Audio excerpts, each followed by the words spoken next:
Pagsampa mo ng 22, sasampalin ka ng buhay na akala mo dati chill lang.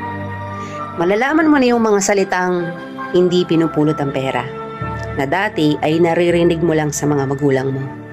Magtatrabaho ka, magbabayad ng tubig at kuryente. Tapos trabaho, trabaho ulit, paulit-ulit. Mamimiss mo yung batang ikaw, musmos, walang alam sa mundo.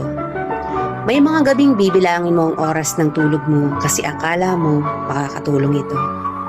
Gigising ka para kumayod, umanap ng pera. Perang akala mo sapat na. Pero dahil salat ka, wala kang magagawa kung hindi tanggapin ang katotohanang ganito ang buhay. Katotohanang dahil malaki ka na, malaki na rin ang bigat na papasanin mo. Dahil ngayong 22 ka na o 23 o 25 ka,